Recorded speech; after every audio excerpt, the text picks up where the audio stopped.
অনেক দিন ধরেই না শরীরটা ভালো যাচ্ছে না, ওই জন্য তোমাদের সাথে একদমই ব্লগ ভিডিও শেয়ার করতে পারছি না, তেমন একটা ভিডিওই শেয়ার করতে পারছি না বলতে গেলেও চলে।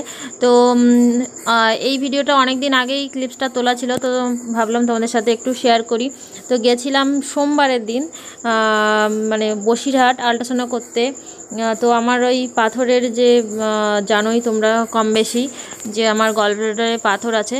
তো পাথরের জন্য অনেক দিন ধরেই অসুবিধা হচ্ছে, তার জন্য আল্ট্রাসাউন্ড করতে এসেছিলাম।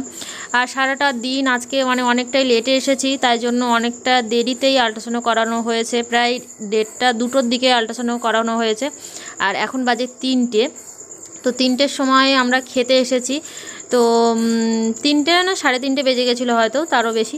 তো সেই সময় খেতে এসেছিলাম। আর আজকে যেহেতু সোমবার, ওই জন্য আমি একদমই নিরামিষই খাবার নিয়েছি।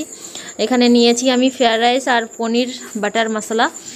তো এই মানে এটা নেওয়ার কারণ হচ্ছে এর আগেও একবার এসেছি, তো এটা খেয়েছিলাম, দারুণ লেগেছিলো আমার। তো সেই জন্য আবারও নিয়েছি। আর দাদাভাই এখানে নিয়েছে পোলাও। তো পোলাওটাও মানে মেনলি ফ্রায়েড রাইসের মতোই দেখাচ্ছে। তো যাই হোক, খেতে টেস্টি হয়েছিল। আর এখানে নিয়েছিল মাটন বাটার মশলা। তো আমি তো মাটন খাইনি, দাদাভাই বললো অসাধারণ টেস্ট ছিল। তো দুটো খাবারই অসাধারণ টেস্ট ছিল।